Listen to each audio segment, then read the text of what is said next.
Hello and welcome back, the podcast where we reconnect with Snowy Mountains Grammar School alumni and hear about their journey since graduation. We're your hosts, Gracie and Abbie, and we're excited to have you with us today. Each episode, we'll dive into the experiences of our alumni, exploring their memories of their time at Snowy Mountains Grammar School and spending time finding out how they're going in the world beyond the school gates. Welcome Back celebrates our stories and our community. Today we have a special guest with us, Rebecca Matthes. Rebecca graduated in 2018 and has since gone on to graduate with a Bachelor of Law and Media at UTS. While studying, Rebecca worked between film and advertising. She has worked on a few large scales movies in location departments and is currently a production manager on TV commercials, as well as producing her first feature film. Welcome back, Rebecca. Thanks for having me. How does it feel to be back and reconnecting with SMGS? It's so great to be back. It's amazing to see the, old school melded with the new school, and it's exciting to see that things have changed, but the school is still obviously got the heart that I remember. I didn't graduate too long ago, so I feel like there hasn't been too much opportunity for things to shift, but I like reconnecting, but I also feel in many ways like I never left because I've still been actively following some people who years above and below me, and still come to Jindabyne quite a bit, so yeah, it's nice to be in a classroom though. Yeah, so we thought we'd just start off about your time at school. So what were your best memories? That is such a hard question because I feel like, and every time I talk to anyone in life, whether it's like an employer or a friend about school, I just always say how lucky I was to have gone here. It's such an amazing school, and because I had just so many great memories, the obvious ones are, being able to go skiing and snowboarding on Wednesdays and whatnot. But I think even just the little things like how supportive everyone was, how like going to a small school really makes you, gives you like a really interesting learning environment where you're connecting with your peers and your teachers and kids above and below you. And that's a bit of a non-answer. But I would say, one of the best memories would have to be, I suppose, towards the end of year 12 when everything was coming to a close, the ATARs came out, and it just really felt like a couple of years of hard work were rounded out into the big finale, which is interesting because you don't often get those experiences where everyone's kind of finishing at the same time and celebrating together, and yeah. Yeah. Did you consider yourself like an academic person, like sporty person, arts person? Yeah. Again, I think it's funny because I suppose I would technically have probably fallen in the academic bracket, and if I'd have gone to a bigger school maybe as well, I think I would have really been siloed into just focusing on like academics. But I love doing everything, so I loved how I really do think I had a good mix. I was really involved in like the art side and the sports side and the academic side, which was cool because I didn't feel like you had to be focusing on one thing because there's so many opportunities to get involved in everything. Although I wasn't particularly good at sport and arts, so yeah. But I think sometimes it's good to do things that are like fun and then things that you're good at. It just doesn't necessarily have to be everything. But yeah, is there something about school that you still wish you had today?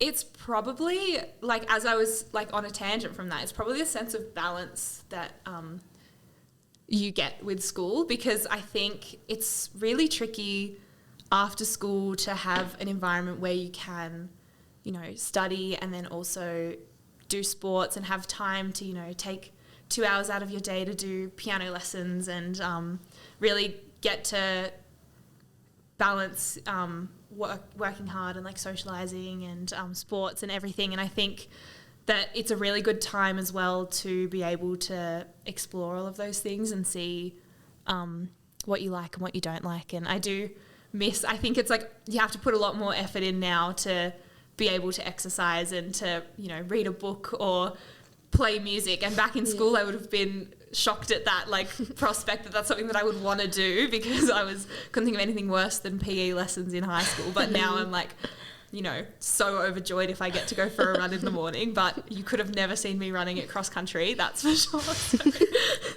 But you're shaking your head now, but I promise you'll hit like mid-20s and everyone you know will be running a marathon. And you'll be like, I wish I had the time to run. So you're a movie maker amongst other things. Can you tell us the journey that you've been on since you were here? Yeah, it's a funny, like, unlinear journey, I think. And I'm obviously still very early in my career, so just kind of saying yes to different opportunities and seeing where they go. When I was at school, I did quite a bit of drama, and I remember actually Kath Batson hosted a one-day workshop with a screen actor, and she came in. It was called like Off the Beaten Track, I think. And they just kind of did like screen acting fundamentals, and I thought, oh, this is something I'm really interested in. And so I kind of did a little bit of that on the side. And I went to, I can't even remember, like a student film. I was like acting in it, and I was watching, because I didn't really know anything about media, because, I mean, you guys have a great opportunity now to be able to do it.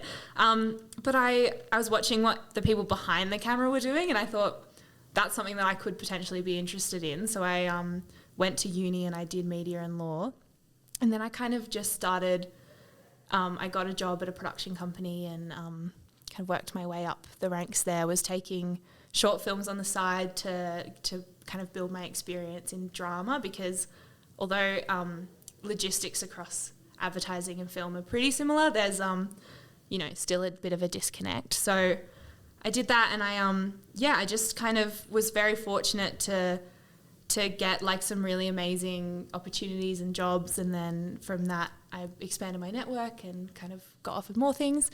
Actually, Luke Nella, who is a alumni here, got me on Furiosa, which was really exciting, and so it was cool to like connect with an old friend and also like be able to see our name. Well, actually, it's funny, in the credits of Furious, there's like 3 of us Jindy kids all together in the locations department, so that was exciting. But and then after that, I got offered to produce a very like small scale independent feature film, which is like, and when I say small scale, I mean like more close to the coalface. I think in those big films you can kind of get, you know, there's just so many people, like hundreds of people working on it. So it's really cool to then go from that to something that, although it's like a lot of work, you can feel like every decision you make and all the work you put in is being reflected with what's being shown on screen a lot more. So, yeah. And also like just in advertising at the moment is interesting, because I am getting to freelance. So I get to kind of pick and choose my work and jump between different jobs, and the ads these days that they're making are pretty cool. So get to like, you know, the other day at work, a woman like ran through a wall, for example, and we just like spent a whole day rehearsing her running through this wall and practicing the special effects that are needed to make the wall, like the dust from the wall, look real, if that makes sense. So we tried like an air gun and a something else, and then, you know, manually putting all the dust into the air and everything, and it was just all of that kind of stuff is it's pretty fun. It's funny because it's like stressful at the time, but then you're like talking about your work when you get home, and you know, my housemates work in corporate law and they're like, oh, my job was so stressful, and I was like, so was mine. We were like running through a wall all day. Like, what do you do for work? I'm so confused. Anyway, but did that shot, like running through the wall, could you only do that in one shot? Yeah, well, you only have so many walls. So we had, it was a little bit stressful, and it's funny because a lot of the time there is a lot of that pressure of you only get a certain amount of times to get it right, and it's trying to balance how much prep is needed, because how much rehearsal is needed versus like just going for it, because you might like get a bit of magic on the day, but we did have one spare wall at the end of the day, so we didn't use all of the walls, which was great.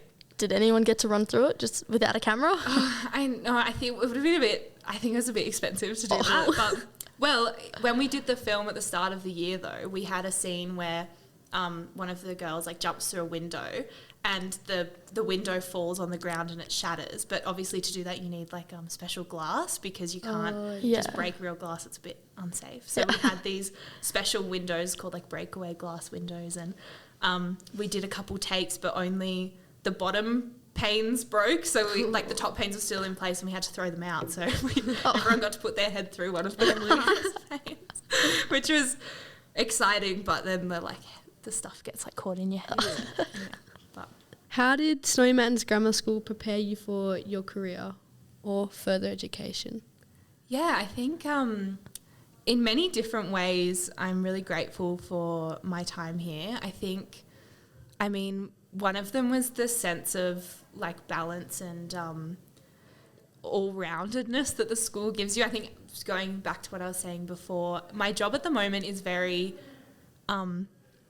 it's not very rigid in that you need lots of different skill sets to kind of come together. It's not like, you know, a maths job or a science job. Yeah.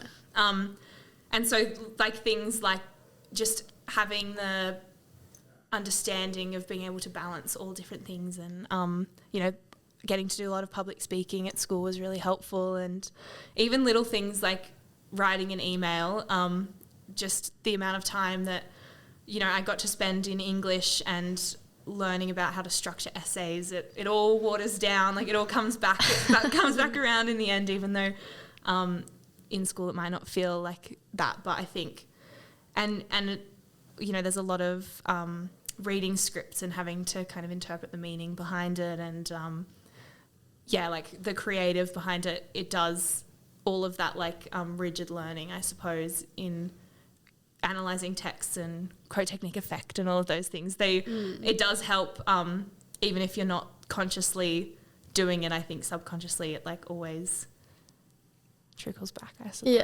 Yeah. Were there any specific projects or extracurricular activities that had a significant impact on your path? So many. It's so hard. I mean, for the law side, debating probably helped quite a bit. It's pretty typical, but for your law exams, you're given a problem question. You have to kind of give your client legal advice, and often the way that it's structured is very similar to debating, where there's kind of two paths you can take, and you have to kind of reason why you've gone down that road, and probably helped me develop my opinions, because it's actually it's quite tricky to be able to decide on something and like back yourself and have reasons why you've decided to do a specific thing. And particularly with my work, there's a lot of people often questioning why certain decisions were made, and I think debating is a really good way to kind of teach you to make a point and then back it up, I suppose. Yeah. But yeah, I guess, I mean, the classic ones like drama and music, and I did a bit of stuff at Cooma Little Theatre, and that was you know, good as well to get into the acting spirit. But although I've kind of left that at the wayside a bit now, but I think everything helps. I don't think there'd be anything that I'd look back on and think it didn't help in some way. Now, even snow sports, you know. Yeah. Did you take like music and drama as electives your whole way through? No, I didn't. I did. Oh, well, do you still have academies here? Yeah, so I think academy started when I was in year 10. So I did music and drama in year 9, and then I think I did just drama in year 10. I can't remember. And then I did just music in year 11, and then I dropped. I did a bit confusing thing in year 12 because I'd made a bit of a silly mistake because I thought I was being clever, and I'll tell you what I did, which I would not fully recommend to students, but I took Extension 2 English, Extension 1 Maths, Chemistry and Senior Science. Oh my gosh. So I thought, I'm only doing 4 subjects. This is awesome. I was not doing 4 subjects. Turns out like Extension English, Extension Maths and Extension 2 English were like the same as 2 unit subjects but only worth 1 unit. So, but it did mean, because you pick up, that meant I was picking up, 3 units in year 12, so I dropped. Yeah. Yeah, so I think I wanted to do I went into year 12 wanting to do subjects that weren't subjective, like that would the amount of work I put in would like directly reflect the mark I got, and I was a bit nervous going into year 12 that like music and drama might impact my ATAR, because when I was going in I really wanted to do medicine, and you obviously need quite a high mark to get into that. But now I look back on it and I genuinely think like whatever you do, if you put in enough effort and time, I'm sure you can get a good mark. And I think with those subjects it's less about maybe the work itself and more about the reflection, and if you can back up, as I was saying, like with debating, if you can back up the decisions you made with solid reason, then I'm sure it's, you know, not the end of the world. But obviously there's a lot of noise behind making those decisions when you're in year 11. Have you guys decided, are you going to do kind of media entertainment stuff going in to year 12, or do you think? I'm not sure about year 12, I guess. I know, I wanted so many years to do. I've got a little bit of time to decide, but I definitely want to do it next year. I think what was really good as well is going into year 11, I wasn't really sure if I was like an English person or a maths person, and everyone kind of says you're usually one or the other. And I couldn't quite tell because I enjoyed both of them.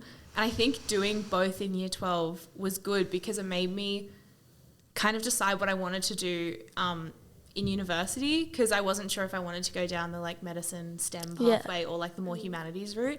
And I looked back at the end of year 12 and thought, well, every time I had spare time, I'd always like gravitate towards English rather than maths and science, unfortunately, as much as I loved them. But I can't relate. Well, it was good because then I was, because you know, when I was your age, I thought for sure I was going to go into some sort of like science, maths field, and I'm so glad I worked that out in year 12 by doing both and by like slowly starting to dislike maths, then instead of doing like a 6-year degree and then getting to the end of that and realising that it wasn't something that I was in love with. So kind of just talking about like, I guess, what you do now, what does your typical day look like? Like, what are your main responsibilities? Yeah, that's a great question, because one thing I love about my job is that literally no day looks the same, and it can get a little bit tedious because I go to work not knowing what to expect. But I think there's with advertising, there's kind of 3 phases. So there's the prep phase where you're kind of getting everything ready, and then there's when you're on set, which is when you're actually filming, and then there's the post phase, which is like editing and getting it all ready for the end. And then when I've been on films, it's obviously everything is a lot longer. So, you know, with an ad, you might be on set for 2 days or whatever. But I suppose my main role is basically like project management is the easiest way to describe it. So you get a brief at the beginning and you do a budget up that matches the brief, and then you have to sort of get all of the pieces in place to be able to actually like make the ad. So whether that's you know, rehearsing or doing a costume fitting or doing like makeup tests and all of those sorts of things, and then you go on set and they film it, and there's the client or the director or the studio that's giving feedback, and then they that kind of like goes to the edit and then eventually pops out the other side. But my main like responsibilities would be around like making sure that everything is ready to go on the day. So there's a lot of communication around different people talking to me about what they need, and then trying to like make it work within budget, which is always a bit tricky. But I don't know, then there's also like lots of random stuff. For example, for the film, I'm down in Jindy today to like do a bit of work for the film, and I had a bit of a crazy day. Like I started the day by doing a walkthrough of a location and like taking photos and measurements, and then I went straight from that to door knocking on like a random farmer's farm to ask if we can film on their road, to a meeting with Snowy Hydro to discuss like, you know, whether we can use their infrastructure to film, and you know, like all in the meantime doing pre-production meetings on my computer for my job that I'm doing on Wednesday in Sydney. And it's just, yeah, so I think sometimes it can get a little bit like that, but I think that's good, because when you get sick of doing one thing, you can just like, you know, move on to the next, and instead of like, I don't know, maybe a bit of a routine would be nice, but maybe I'll get there one day. Is that like, do you find that most rewarding, just like putting in so much effort and seeing it just all come together the way you kind of thought it would? Yeah, I think one thing that I find really rewarding is, do you guys do like any dancing or like did you get involved in any of the school musicals or anything like that? Or I haven't. No. I don't know if I've been... Have we been here long enough for...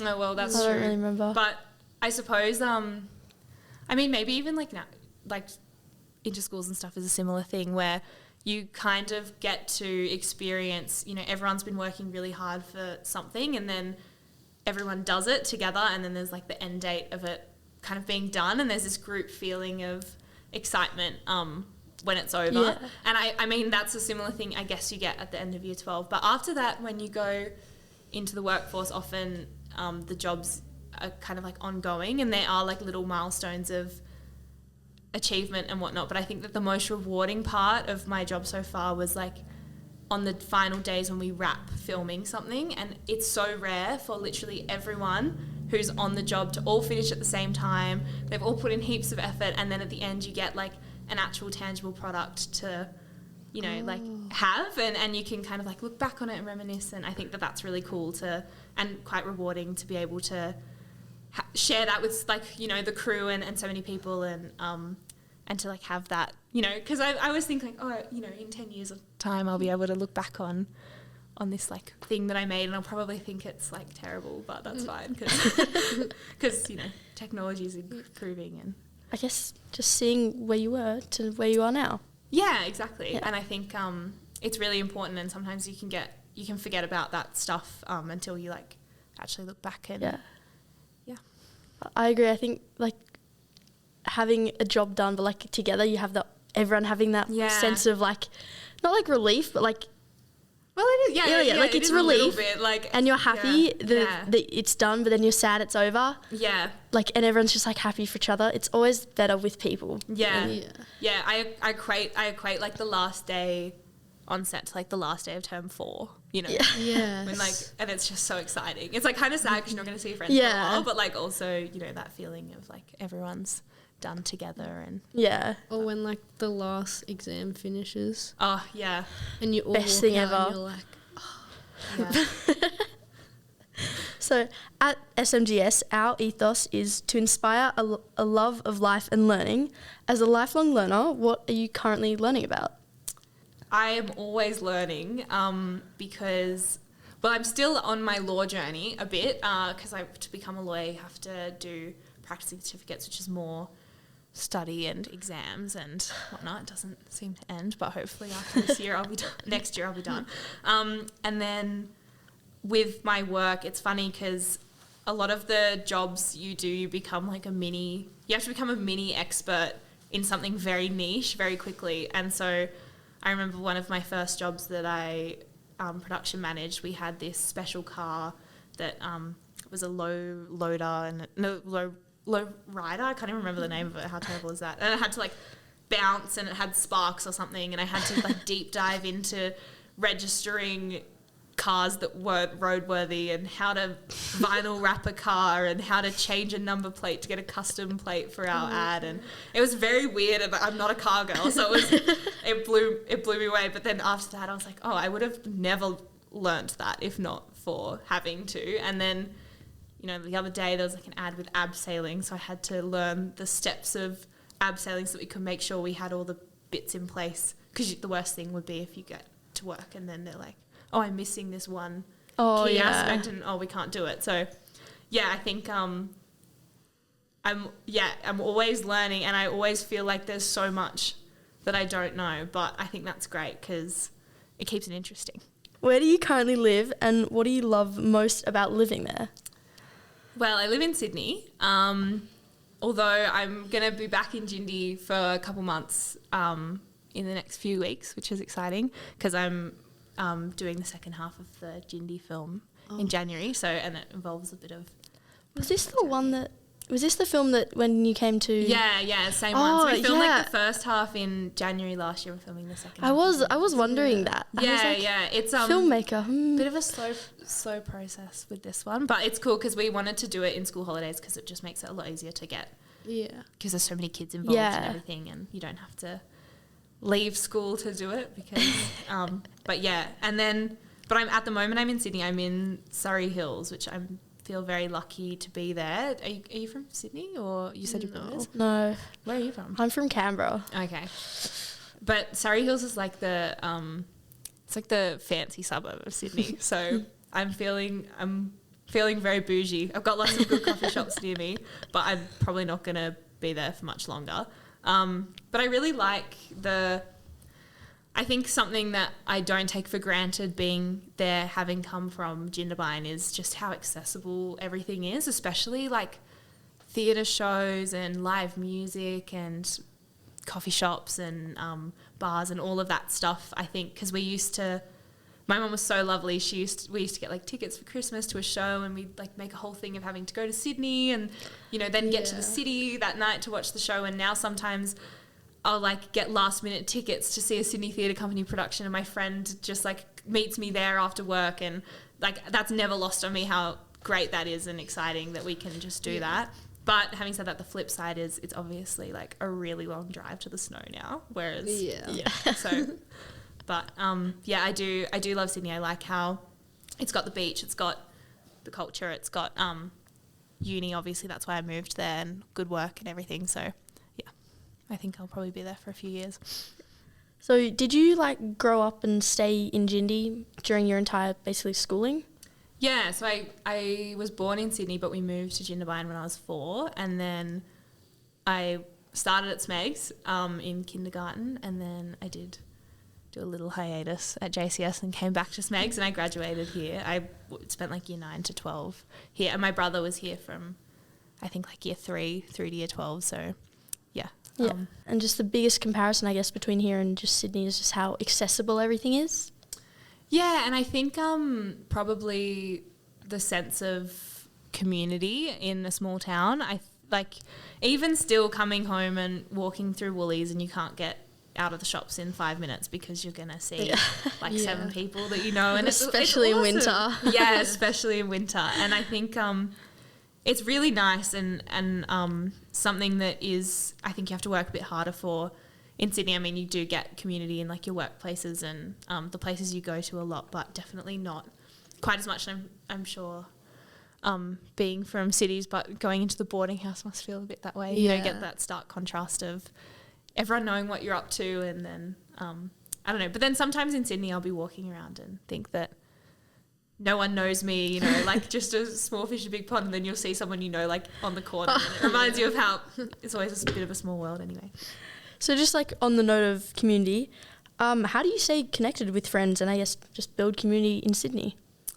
Yeah, I was really lucky. I moved on campus when I first moved to uni, and I think that was really good. At the time, I didn't really realise how important that would be to to making friends. But when I first moved, all the people who move on campus tend to not be from Sydney, and they tend to be from other like rural areas. So they all kind of didn't know anyone, and we were all living in the same building. So like here, it's like so easy to meet people because you're just with them all the time. I found it like a little tricky actually in my first year to make friends with people from Sydney because they kind of had their established friend groups from school, and they geographically live close to each other. So, I mean, it is silly to go an hour and a half on the bus just to get a coffee. So it is tricky. And then I think, so those friends I've been really lucky. I've had them kind of the whole way through. And then as people get a bit older, they start to, branch out from their school friendship groups a bit more. So I've made friends through uni, through like sport, through work. I think just being super open to meeting up with people and kind of like catching up over and over again is how you kind of make your own little community in a big city, I think. Do you still keep in touch with any friends from here? Or I do, actually. Like my best friend from school, we're still best mates now, but we unfortunately don't live in the same place anymore, so I don't get to see her as much as I would like. But yeah, it was so funny. We like wrote this at the end of year 12, they do this like book where you write a little message to each other in it. They still do it. Yeah. We wrote this like weepy like 3-page essay about how much we're going to miss each other, and then we basically just like see each other all the time since then. So It was so dramatic, but anyway. Traumatic? What? How? No, dramatic. Oh, Like we thought we were like never gonna see each other again when we left. Dramatic, right? Dramatic. Yeah, but it's cool. And then like, I don't know, you go to the pub and you can still see heaps of people like coming and going for the weekend visiting. And I have still got like quite a few mates that I went to school with here, and I lived with a few girls that I went to school with and did dancing with at JCS for a couple of years in Sydney. So then people were always kind of coming and going from the house. I think like there's no one quite like your school friends because they they've seen you from like almost like siblings, and I think that's really nice. Especially in boarding. Oh yeah. I can imagine you guys we won't see the last of each other at the end of year 12, that's for sure. No. Was your dance teacher Miss Jenny? She sure was. Yeah. Me too. Yeah. I went to JCS like probably maybe for term 3 from like maybe kinder to year 2. Yeah. And I think I did dance with her 1 year. Yeah. But I think she left now. Yeah, she's not there anymore. It's heartbreaking. But I really, all I wanted was to come back to Jindabyne and watch a dance concert by Miss Jenny. And then she left when I left. So I could never get that like opportunity of being in the audience. But. I remember watching the dance concerts in the hall or whatnot over at Old Town. Yeah. Yeah, I've got some pretty tragic photos of me in some questionable costumes, but they're deep in the drawers at home. I don't know where they are, but every time we have guests come over, I have to like do a sweep of the house beforehand just to make sure that Mum hasn't like snuck a photo of me dressed as SpongeBob or something in tap shoes on the kitchen counter. But. What are you enjoying doing in your free time? Like, are there any hobbies that you're passionate about? Yeah, I have a lot of hobbies in that like I feel like I'm constantly doing different things all the time, which is a bit annoying. I get like bored of stuff. I just like try something for a little while and then get bored of it and move on to the next thing. But one thing I've actually been really getting back into, I don't even know if I ever was into it, but like I've started reading a lot, like books, because when I was working on, because I did Anyone But You, like the Sydney Sweeney movie, and I was just doing these crazy days. Wait, actually? Yeah. No way, that's so sick. Well, I was mainly in the office, so it wasn't as exciting as it sounds. It's just a lot of paperwork, but... Did you see Glenn? Well, I have a photo with him at the wrap party, which someone sent to me the next day, and I was like, wow, this is so cool. No way, I didn't realise actually? that it's saved because it's on like a photo booth thing. Yeah, I can show you after. That is It's so like my cool. only claim to fame in life, I swear. Anyway. That's my number one goal. It was like the one time I met him, and we probably didn't even say a word to each other, and I was like, wow, anyway. But I was like it's so funny, I get like starstruck by like industry famous people, so like crew that I really look up to, and then when I get to meet, I'm such a nerd, I'm like, oh my god, I got to work with like XYZ, and they're like, don't you care about the actors? I'm like, I do, but like this is, I don't really have much to do with the acting side, I get to, for me it was like, because I was in the locations department, we were organising filming at like Bondi Beach, and we had to land a helicopter at the Opera House and all those sorts of things, and for me that was like what I was most excited about, because that's so cool to be able to say in my job, like, oh, I have all the contacts that you need to be able to like make that happen, because it's not easy. There's not like a button on the Opera House page where it's like film with us, land a helicopter here. Like there's so many kind of moving pieces, and it was really cool to be able to say like in the one film that we kind of ticked off all of the big ticket items in Sydney, like Bondi, and it was that was cool. But I digress. The reason why I got into reading books was because I was doing these huge days on set, and like we were like just always talking about the movie, and then I'd go home, and I used to love watching like Netflix and movies. It was like my favorite thing ever, and I just could not stand it because I'd be watching it and I couldn't unsee my work, and I was like, I need to be able to switch off. So I started reading, and it's been really good. I think it's funny, like you have to do it in school, and then it's kind of like a bit of a chore. And then when I started uni, I had to do a lot of reading for law, so I couldn't think of anything worse than reading at night, and now I just love it. It's so great. So I've actually always loved reading, but I do it a lot now because we hand our devices in pretty early. Yeah. And so I need something to do. Yeah. Because I'm not tired yet. So I just read. That's awesome. As a kid, my mum would never take away my devices. She'd take away my light bulb and my books. Yeah, well, I would stay up probably until like 12 as like a 7-year-old just that's reading. so great. That's so good. I think like you need to stay there, because when you get out of it, it's hard to come back. But I think it's like a really good way to, I don't know, it feels like productive procrastination. Yeah. But I'm sure. No, literally. Yeah. But if I do something that's procrastinating, it's fine if I'm reading a book, you know? yeah. And then you have good things to talk about, because, you know, you can always like bond over good and bad book recommendations. I can't relate.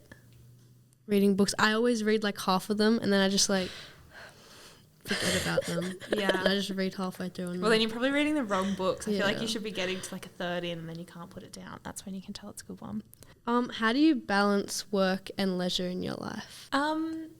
Well, I'm pretty lucky because my jobs, it's funny, they like when they're on, they're really intense, and then because it's kind of project-based work, there is often gaps between when you're working and when you're not. So, you know, some weeks I'll have just working every day for huge chunks of the day, and then I'll have like a couple of days off the next week or whatever. So it's kind of the perfect job for life at the moment. It means I've been able to have the flexibility to go like traveling, to be able to go to the beach on a weekday when it's not as busy, or and all of that kind of stuff. I think that it's something that I'm still working on though, and it's tricky. But you know, sometimes it feels like, you know, you have to cook and go grocery shopping and exercise and work, and there's only, you know, 24 hours in a day. Yeah. But and then other times it's like super relaxed, and yeah, I think it's just trying to find that balance, and something that, yeah, don't take for granted now while you can like have that, you know, school kind of lets you do sports during hours and that kind of stuff. So I love having weekends. yeah, I will always miss weekends. school holidays, you'll Yes. miss more though. Like so I many always weeks. forget that adults, like a lot of adults, Yeah, don't get school same. holidays. So I was like, oh, like, you know, just like some boarding supervisors, they'll ask, how was your holidays? Really good. How was yours? I didn't have holidays. Yeah, yeah. But the best thing is, but the thing is, you finish school and then you go to uni, and uni holidays are fabulous. You only do uni for like 24 weeks of the year. Yeah. So you've got half the year off. My sister's home all the time. And it's like, what? Have you quit uni? I'm so confused.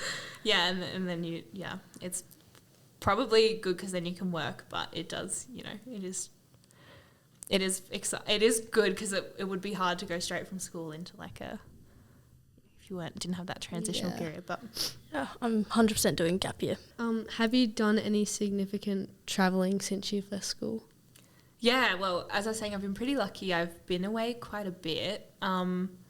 I have kind of had the mindset of trying to travel as much as I can while I still have the time, because I know that it can get a little tricky when you're in a full-time job to get the leave.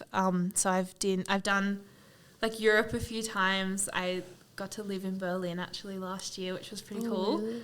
And I've done Japan a few times, and I went to America. Obviously I had COVID for a couple of years of uni, so that was a bit of a hit to the travelling, but I feel like I've well and truly made up for it.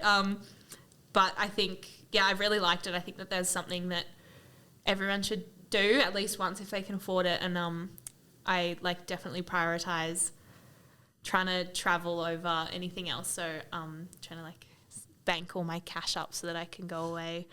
Having said that, I don't have anything on the cards in the future. I'm sure that I will go overseas. I always say that, and then like a couple weeks later I'm overseas, but it's always nice to have something to look forward to.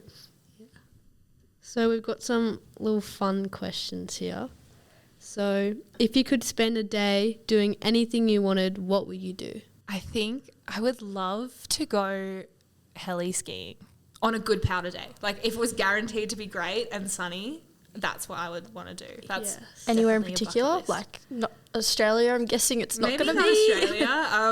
I don't know, maybe like Alaska. That would be really cool. I've always wanted to do that, but I always worry that I'll book it and I just have such bad luck that it will be like raining or something. But one day. What's the one thing you've learnt about adult life that you wish you had known earlier?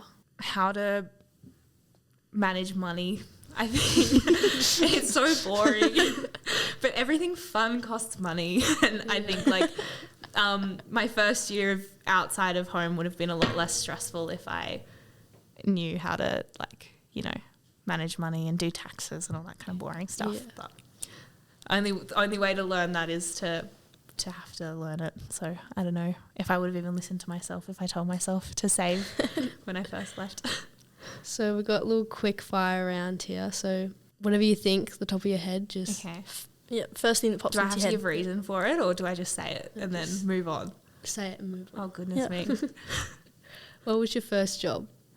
I worked at Casino in the Old Town, actually. Oh, really? Yeah. I want to get a job there. Great. If you could have dinner with any 3 people, dead or alive, who would they be? I'd love to have dinner with like Saoirse Ronan and Paul Mescal because they're like iconic, and then throw like, I don't know, some like a Timothy Chalamet in there and you've got a great Paul dinner Rudd. party, I think. Yeah. It would just be interesting to hear how they got to where they are, I think. You know what I mean? I feel like Paul Rudd, you would have the best conversation with Yeah. him ever.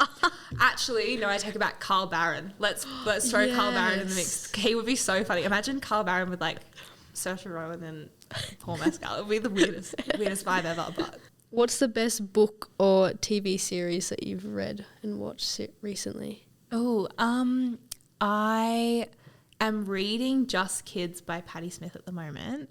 I haven't finished it, but it's really good. I really love it. And I mean the bear is so great. My parents ran a restaurant as well, and I grew up like living under the kitchen, so I feel a little bit of nostalgia watching the bear. I can't even get them to watch it because it hits too close to home for them. It's like watching work after work for them. But I'm like such a film nerd. I love like how it's shot, and it's like really amazing TV, I think. Usually you only get that kind of cinematic style in movies. So Who would you like to play yourself in a movie? well, I'm going to reuse one of my old answers. I'd love Saoirse Ronan because then I could talk to her because surely she'd want to be like, surely she'd need like a bit of, you know, character background or something. So maybe. What's one thing that people are generally surprised to find out about you? Usually in Sydney it would be that I had to like skidoo to school. That's like a big one that gets a lot of traction in job interviews, I feel like. You had to skidoo to school. What? Yeah, because I lived like halfway up the hill in Perisher, so I had to like put my school uniform on and then like put my ski gear over my school uniform. And put my bag in like a waterproof bag, otherwise my books would get all moldy, and wait for the skidoo to warm up, get to the bus. I always forgot my school shoes, then I had to go back to home, get my school shoes. The bus driver was waiting. Such an ordeal. Anyway, told me to be more organised. What? How did you forget your Because I was wearing like snowshoes. Oh, Yeah. right. Yeah. Yeah.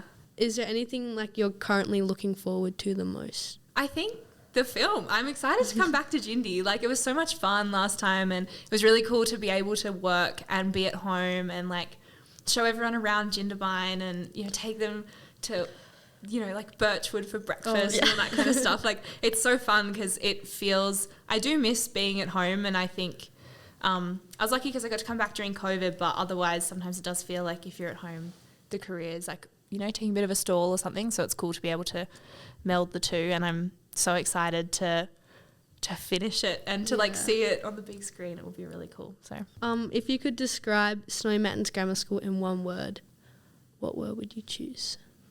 fabulous. It's a pretty fabulous word. Yeah. It is. If you had a chance to teleport back to your school-age self, what would you tell yourself to keep doing or like to not do? I wish I kept up with like the, you know, like writing and doing and like music and those sorts of things. I think like, and dancing, those sorts of things. It's so, I just kind of fell to the wayside. It's so easy to lose it, and then it's really hard to kind of reintegrate it back into your life. I think, you know, it is obviously so accessible to be able to just do music lessons in the middle of the day or whatever. But yeah, it's funny. Like, it's harder to keep that up. And I think it's so important to have a creative outlet, no matter what your job is. But particularly for me, I think sometimes it can feel a little logistics heavy. So it's nice to have that balance. And stop doing, I don't know, everything I did, like, even though if there was things that I wouldn't do now, I think that it's important to do those things in school because it's a good time to make those mistakes before you kind of like carry them into the workforce. Things like, you know, caring too much about other people or what they think, or maybe like trying too hard or not trying hard enough, you know, like not running the cross-country carnival. What was I thinking? Those sorts of things. I can proudly say I've always run it. There you go. Good on you. Have you done Thredbo Run? No? What's that? Is Thredbo Run not a thing anymore? Oh, What? lucky. What was Thredbo Run? What's Thredbo Run? I would tell it in a really biased way, but it felt like just running for 100 Ks up a hill. But we had to go to Thredbo and do a lap of Thredbo. Oh. It was like additional to the cross-country carnival. And it sounded like my nightmare, but now I'm like, oh, I should have done that. To run up like the ski runs. From memory, and I might have pulled a sickie once or twice for it. So, you like wind up the hill and then you like run around. It probably wasn't even that dramatic, as I'm saying. Like I just was probably being a drama queen. But thank you so much, Rebecca, for sharing your journey with us. It's been inspiring to hear about your experiences and achievements. I'm looking forward to seeing that photo of you with Glenn Powell. I'm not gonna lie. That wraps up this episode of Welcome Back. Rebecca, we hope you enjoyed reconnecting with us, and listeners, we hope you enjoyed reconnecting with Rebecca. We are really proud of our amazing alumni and feel inspired by their stories. Be sure to subscribe and follow us on YouTube and Spotify for more interviews coming up. Thank you for listening, and until next time, this is Gracie and Abbie signing off, and remember, you're always welcome back. thank you for having me. Thanks so much.